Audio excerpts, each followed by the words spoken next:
명품이라는 말 많이 들어보셨을 겁니다. 국어 사전을 찾아보니까 뛰어나거나 이름이 난 물건이나 작품, 이걸 명품이라고 그런답니다. 그런데 백과사전을 찾아보니까 해석이 너무너무 다양해요. 그래서 인터넷에는 뭐라고 하는가 하고 검색을 해보니까 해석도 다양하고 제품도 다양하고 그랬어요. 그 중에 저에게 가장 설득력 있는 답은 유럽에서 르네상스 시대를 맞이해서 상업이 엄청나게 발달하게 돼요. 그러면서 고품격의 가치가 있는 그런 제품들을 선호하는 부자들이 생겨나기 시작을 했습니다.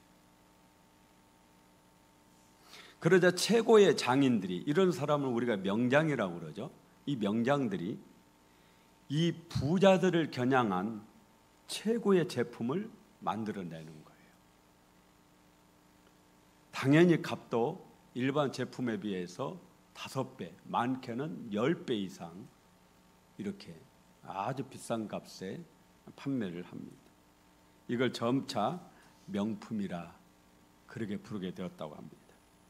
지난 중국 80주년 전승절에 김정은, 김여정이 참석을 했는데 사진을 이렇게 찍어서 사람들이 보니까 우리나라 사람들은 명품을 많이 알잖아요. 우리나라 사람들이 뭐 가장 좋아한다고. 김정은이 찬 시계가 2천만 원 이상 되는 명품 시계라고. 김여정이 든 그 핸드백 하나가 1,000만 원이 호가하는 명품 핸드백이라고 부릅니다. 참 마음 아픈 얘기죠. 세계의 가장 가난한 나라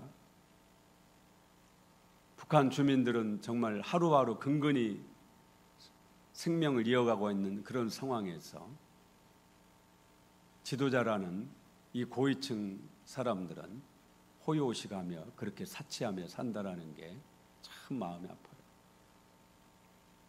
그런데 정말 제 마음을 더 아프게 하는 것은 그런 북한을 찬양하고 동경하는 사람이 우리 남한에, 제 주변에 살고 있다라는 겁니다.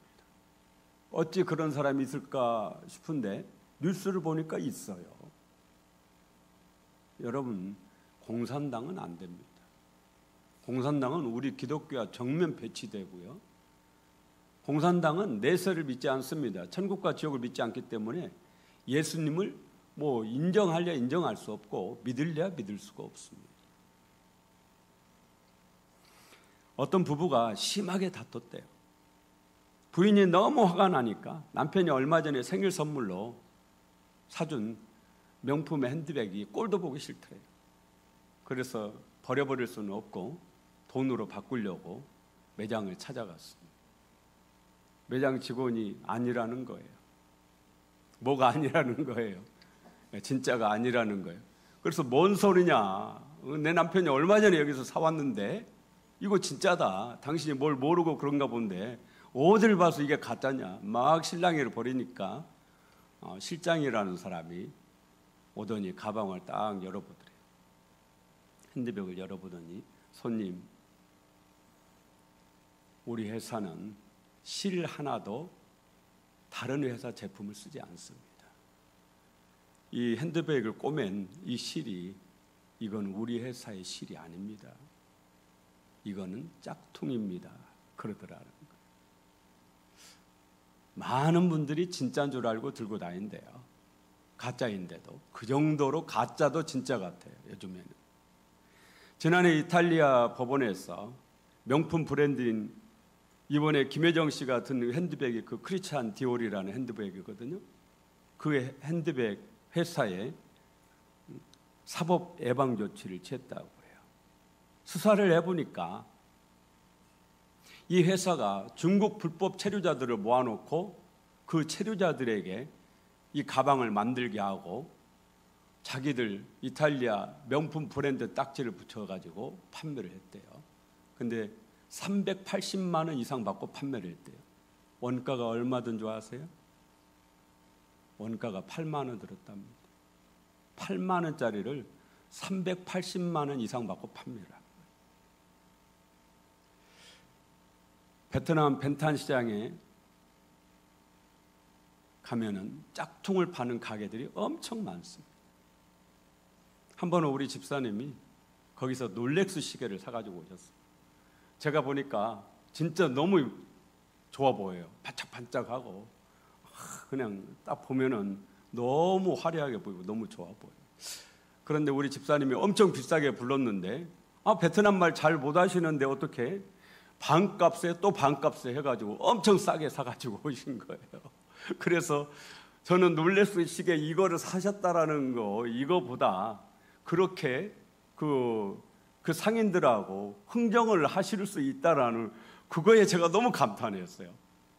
그런데 문제는 3일째 되는 날 시계가 가지 않습니다. 가지 않는 거예요. 우리가 명품 하는 것은 그만큼 품질이 좋기 때문일 겁니다. 명품은 유행을 타지 않는다고 그래요. 명품은 세월이 흘러도 그 가치가 떨어지지 않는다고 합니다. 그런데 저는요, 신앙에도 명품이 있다, 그렇게 봅니다. 그 중에 오늘 여러분에게 욥의 명품 신앙에 대해서 말씀을 드리려고 합니다. 요즘 새벽 기도의 시간에 욥기를 읽으면서 말씀 묵상을 하고 있잖아요. 오늘 새벽 욥기 28장을 읽었는데 욥기 1장에서 28장까지 쭉 읽으면서 여러 가지 많은 깨달음을 얻고 있습니다. 그중 하나가 욥의 신앙이야말로 진짜 명품 신앙이다. 그런데 그 중에서 여러 명품 신앙인 여러 이유가 있어요. 근데 그 중에 세 가지만을 이 시간에 말씀을 드려볼까 그럽니다. 욥은 동방의 의인이었어요. 아들 7에 딸 3을 두고요. 재산도 욥이 사는 지역 우스 땅에서 최고의 부자였습니다. 정말 다복한 가정을 이뤘어요. 더군다나 신앙도 그 누구보다도 믿음이 좋아요. 이런 욥에게 어느 날 고난이 닥쳐옵니다. 하루아침에 전 재산을 잃어버려요. 하루아침에 10 자녀를 잃어버립니다. 하루아침에 온몸에 죽을 만큼 병이 들어가지고 고통 중에 그렇게 고통스러울 수가 없어요. 이렇게 되자 아내도 남편을 우습게 여기고 종들도 욥의 말을 듣질 않아요. 무시해버려요. 욥의 친구들이 욥을 찾아와서 위로해 준다고 하는 말이 빨리 회개해라. 네가 뭔가 죄를 지었으니까 하나님께 벌 받는 거 아니냐. 그런데 욥은 자기가 아무리 자기를 되돌아보고 아무리 생각을 해봐도 하나님께 이렇게 벌을 받을 만한 그런 행동을, 그런 삶을 산 기억이 없는 거예요. 오늘 본문에 보면은 욥은 자녀들이 생일 잔치만 해도, 무슨 잔치만 해도 다 불러다가 하나님 앞에 회개의 제사를 드렸단 말이에요. 그럼 본인은 얼마나 했겠냐고요. 그래서 이 세 친구들과 욥이 변론하는 거예요. 세 친구들은 너는 아주 나쁜 놈이야. 너는 아주 교만한 놈이야. 네가 죄가 없다고 그러는데 네가 교만해서 그래. 너는 진짜 죄인이야. 그런데 욥은 너희가 나를 어떻게 한다고 그렇게 나를 정죄하느냐. 내가 아무리 생각해봐도 나는 그런 죄를 지은 적이 없다. 이렇게 얘기를 합니다. 그런데 저는 이 욥기를 읽으면서 왜 욥의 신앙이 진짜인지 이걸 깨닫게 되었어요. 첫 번째, 욥의 신앙은요, 하나님께 인정받는 신앙이에요. 오늘 본문 1절 함께 읽어볼까요? 우스 땅에 욥이라 불리는 사람이 있었는데 그 사람은 온전하고 정직하여 하나님을 경외하며 악에서 떠난 자더라. 저에게 1절 말씀에 가장 눈에 띄는 것은 악에서 떠난 자더라. 욥기 1장 8절에 하나님이 사단에게 말씀하세요. 함께 읽어봅니다. 여호와께서 사단에게 이르시되 네가 내 종 욥을 주의하여 보았느냐? 그와 같이 온전하고 정직하여 하나님을 경외하며 악에서 떠난 자는 세상에 없느니라. 하나님께서 사단에게 말씀하신 거예요. 내 종 욥을 주의하여 보았느냐? 그와 같이 온전하고 정직하여 하나님을 경외하며 악에서 떠난 자는 없다. 하나님께서도 욥이 뭐에서 떠난 자라고 그러세요? 악에서 떠난 자, 그렇게 말씀하세요. 여러분, 악은 죄입니다. 물론 히브리어로 죄는 하타라고 그러고, 오늘 본문의 악은 라라는 단어를 썼어요. 단어는 다르지만 의미나 뜻은 거의 같습니다. 이 세상에서 악에서 떠난 자가 있을까요? 그런데 하나님은 욥이 악에서 떠난 사람이라고 분명히 말씀하세요. 8절 다시 한번 읽어보겠습니다. 여호와께서 사단에게 이르시되 네가 내 종 욥을 주의하여 보았느냐? 그와 같이 온전하고 정직하여 하나님을 경외하며 악에서 떠난 자는 세상에 없느니라. 그와 같이 악에서 떠난 자는 세상에 없느니라. 느낌이, 뉘앙스가 욥만이, 그 당시 세상에서 욥 하나만이 악에서 떠난 사람이었다라는 그런 느낌을 주는 말씀이죠. 저는 여러분도 그러겠지만 매일 죄와 싸웁니다.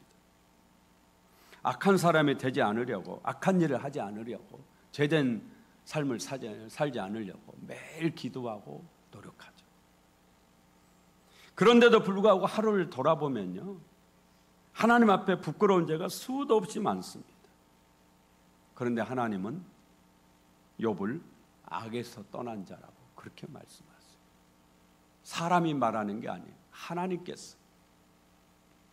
하나님께서 욥에게 악에서 떠난 자라고, 하나님께서 사단에게 욥은 악에서 떠난 자다, 그렇게 말을 해요. 분명한 것은요, 우리도 욥과 똑같은 사람이라는 거예요. 여러분도 욥과 똑같은 사람이죠. 그런데 욥은 악에서 떠난 삶을 살았어요. 그렇다면 우리도 악에서 떠난 삶을 살 수 있다라는 거죠. 내가 그런 삶을 살려고 노력하지 않았어 그러는 것이지, 욥처럼 그렇게 죄를 안 짓고 살려고, 악에서 떠난 삶을 살려고 정말 하나님 앞에 기도하면서 하나님의 도우심을 구하면서 발버둥 치면 우리도 욥처럼, 왜냐하면 욥이 우리와 똑같은 사람이니까. 얼마나 많은 사람들이 아이고 다 그래, 나만 그런 것이 아니라 남도 다 그럴 거야, 자기 스스로를 위로하면서 크고 작은 죄를 짓고 삽니까? 그런데 그러지 말자라는 거죠. 왜냐하면 악에서 떠난 욥과 같은 사람이 있다. 지금은 죄와 싸워 이길 때도 있고 질 때도 있지만 계속 이 믿음의 선한 싸움을 싸우다 보면 결국 욥처럼 악에서 떠난 삶을 사는 신앙의 높은 경지에 이르는 날이 올 줄로 믿습니다. 포기하지 말자라는 거예요. 오늘 또 죄에 졌다고 해서 아이고 어쩔 수 없어, 나만 다 그래, 목사님도 그런다더라, 포기하지 말라라는 거예요. 그렇게 히브리서 12장 4절 함께 읽어보겠습니다. 너희가 죄와 싸우되 아직 피 흘리기까지는 대항하지 아니하고. 현대어 성경이 이렇게 번역했어요. 여러분이 죄나 유혹과 맞서서 싸우고는 있지만 아직 피 흘릴 정도로 심한 싸움을 치른 경험은 없지 않습니까? 지금 죄와 싸우고 있다면 계속 믿음의 선한 싸움을 싸우시길 바랍니다. 낙심하지도 말고 포기하지도 말고. 아무도 없다면, 죄와 싸워서 승리한 사람이 아무도 없다면 우리도 안 되겠죠. 그런데 악에서 떠난 사람이 이 세상에 아무도 없다면 우리도 할 수 없는 거예요. 그런데 있단 말이에요. 누구요? 욥이 있습니다. 그러므로 저와 여러분도 할 수 있습니다. 욥이 해냈기 때문에. 언젠가 우리도 욥처럼 악에서 떠난 자로 하나님께 인정받을 날이 올 줄로 믿습니다. 두 번째, 욥의 신앙은 변하지 않는 신앙이에요. 욥은 재산이 많을 때도, 전 재산을 다 잃어버렸을 때도 하나님께 감사했어요. 심지어는 10자녀를 잃어버렸을 때도 하나님을 찬송하며 감사했습니다. 욥의 신앙은 환경에 따라 변하지 않아요. 조건에 따라 변하지 않습니다. 욥기 1장 21절 22절 유명한 구절이죠. 함께 읽어볼까요? 이르되 내가 모태에서 알몸으로 나왔사온즉 또한 알몸이 그리로 돌아가올지라. 주신 이도 여호와시여 거두신 이도 여호와시오니 여호와의 이름이 찬송을 받으실지니이다 하고 이 모든 일에 욥이 범죄하지 아니하고 하나님을 향하여 원망하지 아니하니라. 욥은 인생이 결국 빈손으로 간다는 사실을 분명하게 알았습니다. 이 땅의 모든 것은 욥 자신의 것이 아니라 하나님의 것임을 분명하게 아는 거예요. 욥이 전 재산을 잃고 10자녀를 하루아침에 잃었어도 믿음이 흔들리지 않고 하나님을 원망하지 않고 찬송할 수 있었던 것은 행복의 기준을 하나님께 두었기 때문에 가능했던 겁니다. 여러분의 행복의 기준은 어디에 있습니까? 욥은 그동안 누렸던 행복도 하나님의 은혜임을 알았어요.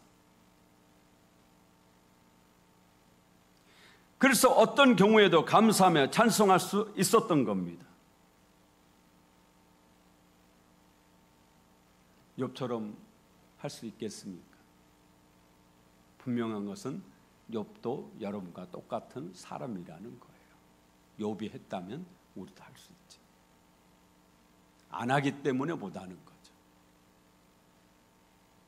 욥 말고도 우리 주변에도 저는 분명하게 인정합니다. 저보다 더 훌륭한 목사님, 저보다 더 훌륭한 장로님, 우리 교회 안에도 저보다 더 훌륭한 권사님, 저보다 더 기도도 많이 하시고 더 신앙으로 살고 하나님 앞에 정말 잘 보이려고 예뻐 보이려고 몸부림치는 그런 분들 있습니다. 지금 현재 신앙에 만족하지 마시고 내 신앙을 조금 더 업그레이드 시켰어. 그래서 결국에는 우리도 욥처럼 하나님께 인정받는 사람, 행복의 기준을 하나님께 두어서 어떤 경우에도 내 믿음이 변하지 않는 그런 믿음의 사람 되기를 예수 이름으로 축원합니다. 마지막으로 욥의 신앙은요, 하늘을 우러러 한 점 부끄럼 없는 신앙입니다. 윤동주 시인의 서시가 생각나죠. 죽는 날까지 하늘을 우러러 한 점 부끄럼 없기를 잎새에 이는 바람에도 나는 괴로워했다. 저는 윤동주 시인이, 윤동주 시인은 모태신앙인이에요. 윤동주 시인이 욥기를 읽고 아마 깨달아서 이렇게 썼을까, 그랬을 수도 있지 않았을까, 그런 생각도 해봤어요. 욥기에서 욥이 새 친구들에게 줄곧 주장하는 것이 나는 하나님께 이런 벌을 받을 만한 죄를 지은 적이 없다라는 거예요. 나는 하나님을 만나서 내가 좀 할 말 해보고 싶다, 변론하고 싶다. 도대체 왜 하나님께서 내게 이런 고난을 내리시는지 하나님께 묻고 싶다. 욥기 읽어보면 욥이 그러거든요. 이 세상에 이런 말을 할 수 있는 사람이 어디가 있을까요? 만약에 있다면 우리도 욥의 새 친구처럼 저는 아주 교만한 놈이네, 분명히 그렇게 말하며 정죄할 겁니다. 진짜 나쁜 놈이네, 더 큰 죄인으로 몰아갈 거예요. 그런데 욥기의 전체 내용을 알고 있는 우리로서는 하늘을 우러러 한 점 부끄러움이 없다라는 욥의 이 신앙이 진짜라는 사실을 알고 있잖아요. 이 세상에 누가 하늘을 우러러 한 점 부끄러움이 없을까요? 욥이 바로 그런 사람이죠. 그래서 욥의 신앙을 명품 신앙이라 그렇게 부릅니다. 성경에는요, 짝퉁 신앙도 나옵니다.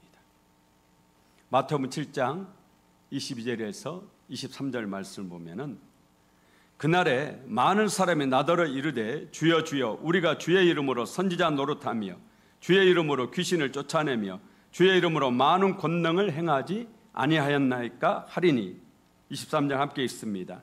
그때 내가 그들에게 밝히 말하되 내가 너희를 도무지 알지 못하니 불법을 행하는 자들아 내게서 떠나가라 하리라. 아멘. 22절 띄워줘 보세요. 저 22절 말씀에서 이 사람이 짝퉁이구나 라는 것을 알 수 있는 단어가 있습니다. 뭐예요? 선지자 노릇. 선지자가 아니에요. 겉보기는 선지자처럼 보이고 선지자처럼 그렇게 행동하고 다 했는데 예수님 뭐라고 그래요? 선지자 노릇했다. 본인이 스스로 그러는 거예요. 내가 선지자 노릇하고 그러지 않았습니까? 선지자가 아니에요. 선지자 노릇한 거예요. 목사 노릇, 목사가 아니라 목사 노릇한 거예요. 목사로 사는 것이 아니라 목사 노릇한 가짜죠. 짝퉁이에요. 노릇이라는 말이 가짜임을 말해줍니다. 여러분, 짝퉁 신앙은 천국에 간다 못 간다? 못 간다라는 거죠. 욥에게 사단의 시험이 없었다면 우리는 욥의 신앙이 어떤 신앙이었는지를 몰랐을 거예요. 그런데 욥은 시험을 통해 자신의 신앙이 명품 신앙임을 우리에게 알게 해줍니다. 분명히 차원 높은 신앙이 있습니다.